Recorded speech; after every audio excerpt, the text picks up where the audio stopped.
بسم اللہ الرحمن الرحیم۔ آج میں جس کتاب کا تعارف کروا رہی ہوں وہ کسی تعارف کا محتاج نہیں، قرآن کریم کے بعد علوم کا سمندر ہے۔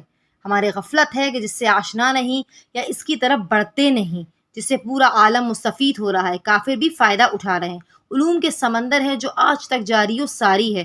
قرآن کریم بھی زندہ معجزہ ہے اور یہ کتاب بھی زندہ معجزہ، یعنی اسے نہج البلاغہ کہتے ہیں، جو مولا کائنات علی بن ابی طالب کا کلام ہے۔ سید رضی شریف نے جمع کیا ہے۔ آپ بغداد میں دفن ہیں۔ امام موسیٰ کاظم علیہ السلام کی 5ویں نسل سے ہیں۔ دونوں بھائیوں کی حرم مبارک کے ساتھ قبر ہے، سید رضی اور سید مرتضیٰ۔ اچھا، نہج البلاغہ کے 3 حصے ہیں۔ نہج البلاغہ کو 3 حصے میں بیان کیا گیا۔ ایک حصہ جو ہے وہ مولا کائنات کے خطبے ہیں جو 240 ہیں۔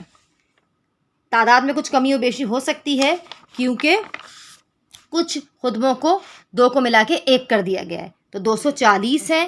اس کے بعد ہے وہ خطوط جو مولا کائنات نے اپنے گورنروں اور دیگر مختلف لوگوں کو، حکمرانوں کو، دیگر لوگوں کو لکھے ہیں۔ وہ ان کی تعداد جو ہے وہ 79 ہے۔ یہ دیکھیں، یہ لسٹ میں ہے، یہ سارے خطوط ہیں جو مولا نے خود لکھے ہیں۔ اس کے بعد جو تیسرا حصہ ہے وہ کلمات الحصار، جن کی تعداد 480 ہے۔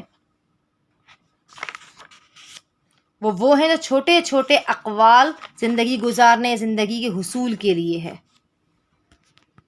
فتنہ و فساد سے علیحدگی، ذلت و نفس کے اسباب، عیوب و محاسن، ایمان، موت، یہ چھوٹے چھوٹے اقوال ہیں جنہیں کلمات الحصار کہا جاتا ہے۔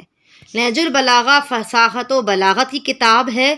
یہ بلاغت میں معراج کی طرف لے جاتی ہے۔ معرفت الہی، عبادت، علوم الہی، اتنے سمندر اس کے اندر پھوٹتے ہیں کہ انسان کی حد تو ختم ہو جاتی ہے لیکن علوم ختم نہیں ہوتا۔ 200 شروعات اہل سنت غیر مسلم کی طرف سے لی گئی ہے، محنت کی گئی ہے نہج البلاغہ میں۔ بس المیہ یہ ہے کہ ہم نے اس کا اتنا فائدہ نہیں اٹھایا۔ اہل سنت کے عالم ہیں جن کا نام ہے ابن ابی الحدید معتزلی، جنہوں نے 20 شرح لکھی ہے۔ وہ بولتے ہیں کہ ایک ایک خطبے کو میں نے 1000 بار پڑھا ہے، 1000 بار پڑھا ہے، اور جتنی مرتبہ بھی ایک خطبے کو پڑھا ہے ہر ایک علم کا نیا پہلو نکلا ہے۔ تو کوشش کرنی چاہیے قرآن کریم کے بعد جو ہے نہج البلاغہ کو کھولیں، کچھ نہیں تو کلمات الحصار کو کہ چھوٹے چھوٹے اقوال جو ہیں ہم پڑھیں اور اپنی زندگی کے اندر راسخ کریں، کیونکہ یہ کتاب جو ہے گھر میں رکھنے کے لیے نہیں بلکہ اس سے استفادہ حاصل کرنے کے لیے ہے، اور ہمارا المیہ یہ ہے کہ اس سے استفادہ غیر مسلم حد سے زیادہ اٹھا رہے ہیں۔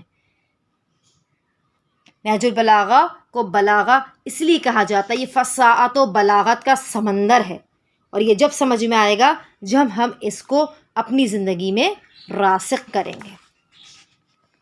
ہماری نئی کتاب کی ویڈیو دیکھنے کے لیے ہمارے چینل میسج آف اہل بیت کو سبسکرائب کریں، لائک کریں، شیئر کریں۔ وصلی اللہ علی محمد وآل محمد فعجل فرجہم۔